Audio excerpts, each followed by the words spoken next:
conservation is not a foreign subject to most of us, yet we don't really do anything about it, probably because we don't even know how or where to start. Well, mostly it's because we place more importance on other things in life. But if every single one of us refuses to care for these animals, chances are we will end up in a world without them. It's crucial for us to be more aware of this and begin to take action because there is still time to save these endangered species from extinction. Well, I know of one person who has dedicated her life in doing so. Meet Penuh, or Pelf for short. She works as a full-time turtle conservationist, marine biologist, and she is also the co-founder of the Turtle Conservation Society of Malaysia. I was eager to find out more about what she does in the field, so I came to visit her in Kemaman, where she spends most of her time and energy. What really inspired you to become a turtle conservationist? I think I started as a biologist. Yeah, the more you understand these species and the status of these species, like how they are critically endangered, just one step before they become extinct. Right. And then you realize that, you know what, we don't have much time. Right. So how many eggs do these terrapins lay at one time? Between, I don't know, 15 to 35 eggs. Oh, that's not many. In one time, in 1 year. Oh wow, so it's really extreme. No wonder you said they're like critically Correct, endangered. they're critically endangered, and compared to sea turtles, the river terrapins will become extinct faster because they produce less eggs in a year. Was it difficult though, trying to get people to understand and to love turtles the way you do? It depends on a lot of factors. Some kids are more open to us, you know, because we go to school, we teach them about terrapins, about turtles, and then we play games. So they are more receptive towards us. They listen to whatever we say, and then they tell us, "Kacang-kacang, saya tak makan telur Tonton," which is a good thing. Yeah. But to the general public, I would say we need more time. Yeah. Especially adults. Especially in understanding why we are doing this. Okay. The local adults may feel that I have been doing this so many years of my life. Right. It's very hard to change this habit.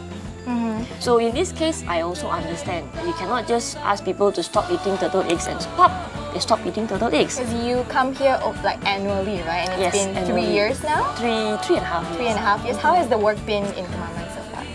So far so good. I am actually very proud with the local villagers who are assisting the society with this project. They have gone from eating terrapin eggs to saving terrapin eggs, Wow, that's to such a saving big turtles. achievement. Yes, very big achievement. I'm super proud of them, and I feel that they are ready to take this project as their own village project, something that they can do by themselves. After getting to know more about the state of the river terrapins, I decided to adopt one for myself. This fella is just like chilling. Where am I going next? Yeah, you're gonna get adopted. Yes, one. Yes, we're gonna adopt this one and name it G-Therapy. G-Thang. G-Therapy. G-Therapy. Yes, let's ask this fellow. Do you want to be called G-Therapin? Show me a I'd be movement surprised if you if she says yes.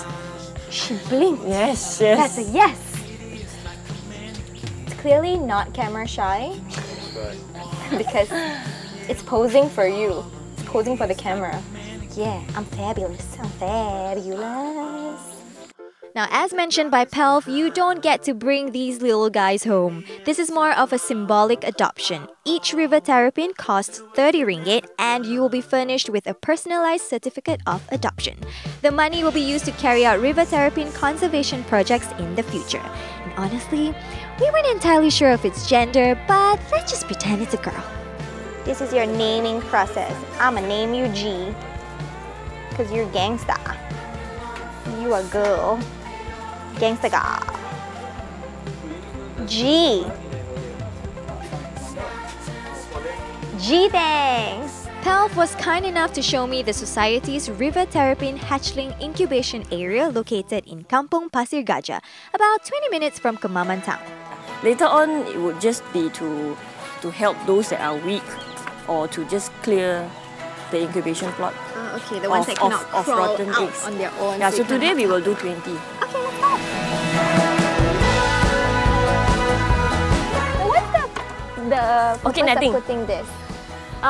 To shade them from extreme weather, extreme hot sun. Right. Yeah, because we don't want hatchlings to come up and to the surface and we don't realize it, and then they die because of the heat. Of heat stroke or something. Yeah. Okay. Throughout her master's research, Pelf has raised more than 800 river terrapins, and she is determined to find the best feeding practices for this critically endangered species. She has trained a good group of locals who are dedicated to caring and nurturing the hatchlings until they are ready to be released back into the river. The remaining eggs that have not hatched. It's either probably rotten, which is quite sad, or not fertilized. So this one already made it, already formed, Right. but then it died in the process. So this one same, because we can see from this. If it's not fertilized, it's pinkish, very pretty egg. Yeah.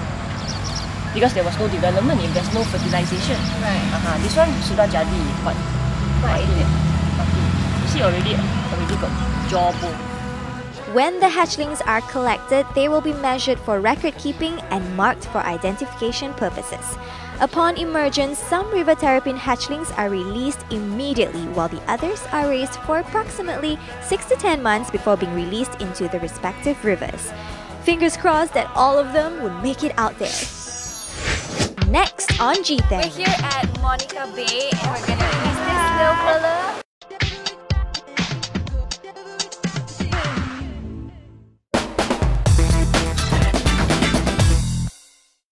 Wearing pajamas during the day was once a big fashion no-no. Don't you even dare step outside of your house clad in your pajamas. But for all you comfort seekers, guess what? Today, pajama dressing has surprisingly become a high street trend. Having said that, we can't compromise style, so let's see how we can take on the pajama trend in a fashionable way. The key to pulling off the pajama trend is by pairing it with pieces you already have in your wardrobe. Find a pajama like this pair of printed shorts and wear it with a plain baggy top for a casual look. You can choose to wear it loose or tie a knot at your waist to accentuate those feminine curves. Try to keep at least one element in your style refined. Dress it up with the right accessories and polish up your look with a pair of earrings. Throw on a pair of flats and you're ready to wear your pajamas out on the street. Similarly, you can also wear your pajama shorts with a pair of knitted sweater and give your comfy sleepwear a chic upgrade by swapping your flats for a sexy pair of heels and add on a statement necklace. Look, you've also swapped a night in for a perfect night out. Just make sure you don't have the out-of-bed look like bed hair or smeared mascara. Wait a minute, do we even wear mascara to bed? Forget I said that. Just look pretty. Always consider the style, fit, and fabric when you're deciding to wear your pajama pants out. The same goes for loose-fitting pajama tops like this cotton sweater. The style and fit can be very flattering and forgiving to your figure. Now, if you weren't genetically blessed with long legs, a pair of silk-like drawstring pants can create the illusion of supermodel legs. Pants that taper nicely at the bottom also give you slightly more of a shape. Once again, chic it up with a pair of black palms and cute earrings for a hint of glam. Now, you definitely don't look like you're going to bed. Who doesn't love the idea of wearing pajamas outside of your bedroom or even better, your house? This is definitely one trend we can all get used to. Just make sure you pay attention to the details like finding the right pair of shoes and accessories. Only then can you strut out in your pajamas with style and comfort. #double win. Since young, Pelf has traveled a lot between Malacca, Ipoh, and Kuala Terengganu due to family and school. I wonder what she does during her free time here in Kemaman. Is this place where you frequent often when you're here in Kemaman? Not really. Yeah. No wonder I realized you didn't even drink coffee. Are you not a coffee Yeah, well, I drinker? drink a cup of coffee every day in the morning. Yeah, but not all the time. You wanted to do journalism at first, right? Yeah, that was what I was thinking about. And then you changed your mind into marine biology. Yes. Why is that so? Why made you change your mind? I didn't really change my mind. The government made up my mind. Oh, really? Yeah, so it's not something that you wanted to do? No. Oh. I was thinking, die. What am I gonna do? I cannot swim, I cannot do this, I cannot do that. Then I was like, whatever, let's go and see what happens. Yeah? One particular story that I remember was, they all, because I was so depressed and I was crying, they were saying, okay, what about just give yourself one semester, give yourself time. Yeah. So I packed my bags and I came to Terengganu and I went to school. Who would you say was your pillar of support during that time? My mom. Yeah. If you don't mind me asking though, what was it like growing up in a single parent family? We don't feel, I didn't feel different. Yeah, it's just that sometimes you have PTA, parent-teacher meetings, you know, you have other kids, they have their parents attending the meetings, and my mom was too busy working. But I'm sure she always has your back and she's so supportive of you right now. You're making me want to cry, don't cry. Anyways, okay, let's change topic. Let's cut that out. Yeah, let's talk about the turtles now. What made you want to help turtles? Is this something that you grew up loving animals? No. I never had a pet, yeah, because I shouldn't say this, but I'm not really an animal person. At all? Only to turtles, lah. Yes, yes. You only have a soft spot for turtles. Yes. Okay. Yeah, and my mom said I had been like this since I was little. Yeah, so it's not something that I developed in high school or in university, so it didn't really come as a surprise to her that I ended up studying turtles. Oh, it didn't? Oh, wow. Yeah. So since young, your mom knew all along, Yes. before you even knew it. Yes. So if you were not doing this, what do you think you'd be doing? I used to write stories that have an interesting angle. Chinese New Year celebration in Kuala Terengganu. People are curious. Are there even Chinese in Kuala Terengganu? What do these Chinese people do in Kuala Terengganu? Yeah. Sometimes I write what people like to read. So if I find that blog posts on turtles get more responses, I will continue doing it because it's not easy to get people's attention. Definitely. Yeah, and once the attention is here, I don't want to lose it by talking about my childhood. I mean, all of us, we have interesting childhoods, right, Tonton? Yeah, that's true. Yeah, mine is not any special. Yeah, but for them to be interested in turtles, I should hold on to that interest and continue banking in on that. Yeah, You know what? I'm gonna give you something to write about. Okay. And it also involves water, so don't freak out, yeah? Okay.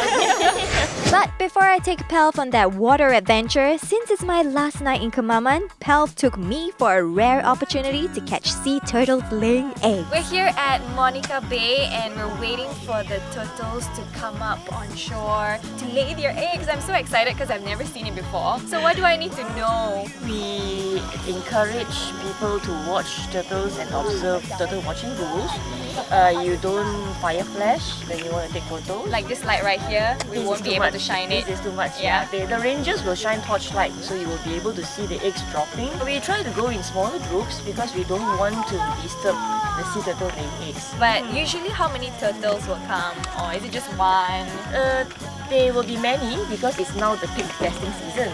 But we will only watch the first one. And the remaining turtles will come up and do whatever without us disturbing them. After building that love and bond, watching it and seeing how long the process is, I guess at the end of the day, then you won't do any harm towards turtles. And don't ever eat turtle eggs. Yes. After watching the mama turtle do her thing, it's time to release the little ones. Can you believe it? These babies are only a day old. We're standing 3 to 5 meters away from the ocean and we're going to release this little fella into the ocean. And apparently only 1 to 2 out of 1,000 survive. So I hope you survive, little fella. I'll be praying for you. The biggest challenge today is to change people's beliefs when it comes to turtle egg consumption. According to Pelf, if we don't put a stop to it, the number of turtles that come to shore to lay eggs will greatly decrease. So the least we can do is to adopt some turtle conservation measures. Next on G-Thang. Despite having hydrophobia, we say let's go whitewater. Yeah, rafting. You just said yes.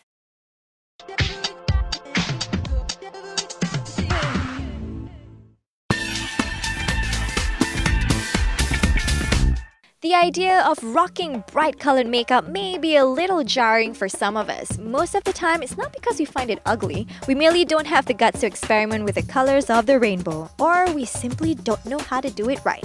Well, today is your lucky day because I'm going to show you a great way to add that pop of color into your makeup without looking like a clown. As always, start off with your usual foundation and brow routine.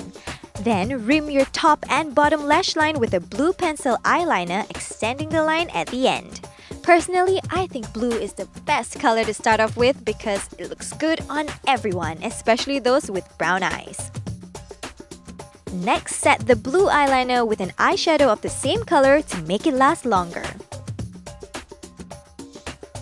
Use a contour powder as an eyeshadow and blend it on the outer corners towards your crease. It's okay to cover the eyeliner to create a gradient effect. Now with a black pencil eyeliner, line the inner rim of your top and bottom lash line to define your eyes. Some of you may not know this, but there is a proper way to curl your eyelashes. Start by holding the curler close to your eyelid and then pump 3 times upwards. See, you now have perfectly curled lashes. Finish off the eye makeup with a few coats of mascara. For blush, apply a natural color close to your skin tone on the apples of your cheeks. Stick to a neutral look because your eyes are the main focus here. After that, blur the outline of your lips with some concealer and set it with loose powder.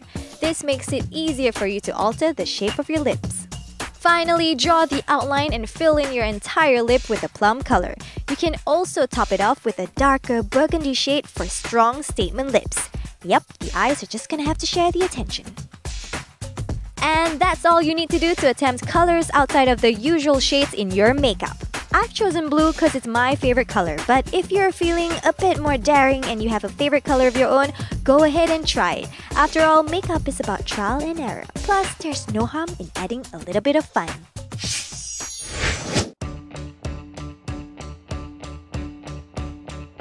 Pelv and I have just arrived here at Rumah Rehat Adeline, and you're not gonna believe what we're gonna be doing. We will be whitewater rafting! I'm not sure if that's an excited yay or a nervous yay. Nervous. It's okay, because I'm a bit nervous too, because it's both of our first time, but I heard it's gonna be a whole lot of fun. I can't wait. Come, let's go, let's go! Like most water sports, it is essential to equip yourself with safety gears. Well, in this case, a life jacket and a protective helmet. Make sure the size is right and they fit well so you won't have to adjust them every few minutes, because yeah, that might be dangerous. And let's not forget the safety briefing. The guide explains to us what to do if the raft flips, or how to help each other out of the water, and worst case scenarios to expect. Once we're in the raft, we're told that we would be instructed on how to tackle the rapids, so all we had to do was follow our guide's lead. Alright, the sun is up, the skies are blue, we're surrounded by beautiful green trees, and the cool and clear river water looks so inviting. This is it, guys, off we go! Now, there are some useful tips you should take note when it comes to whitewater rafting. If you can't swim, make sure you inform your guide. Sit wherever the guide asks you to because this keeps the boat balanced. Pay attention when using your paddle. If you're a first-timer, never get into the rapids alone. Don't be a daredevil. Let a guide accompany you. It's always good to be safe than sorry. Okay, enough of me nagging you. I'm pretty sure you're smart enough to not put yourself in harm's way. It was such an awesome experience. I had so much fun. Did you have fun? Yes. I cannot believe I'm saying this, but yes, it was fun. You know what? I think Pelv is like partially deaf right now because I was screaming so much. But I'm so proud of you. Will you ever do it again? Yes, I will. Thank you so much for saying yes. High five, sister. We did it! It's not every day that we get to be one with nature, and since the air here is so fresh and the scenery is so beautiful, we decided to hang out for a bit more. So aside from work though, do you do other activities outdoors? Yes, I try to join a special interest group. We go trekking or we go to Tasik Chini. Yeah, but that would be outside of my job, which I cannot find time to do, unfortunately. Well, here you are. Yes. We are creating time for you to be in the outdoors. You should continue creating time for me. So this is your element lah, the whole rainforest thing. Not so much rainforest, but just being outside of the building, outside of the office. That's awesome. It's been a long journey, and I'm sure you have learned a lot over the past 10 years. Yes. But is there still anything that you feel like you want to improve on about yourself? I have to learn to say no. I'm stripping myself too thin. This is how I feel. If there is a small thing that I can do to make you a bit happier, I will do it. Just like today, despite having hydrophobia, we said, let's go whitewater Yeah, rafting. You just said Yes, yes. let's- That was so Yeah, easy. let's do it. Yes, we don't have to reschedule. We don't have to think about another program to please Pel. Yeah. Even with strangers, or is it just among? Even with strangers, I dear. tend to say yes to many things. Yeah, so I should learn to say no. I'm sure there's a point in your life where you felt like, oh my goodness, this is impossible to do. Or you come through a road bump. Yes. What do you tell yourself at like those points in your life? Just do it. No matter what. Yes. So that's your I life came motto. across this roadblock 6 years ago when I was trying to finish up my master's thesis.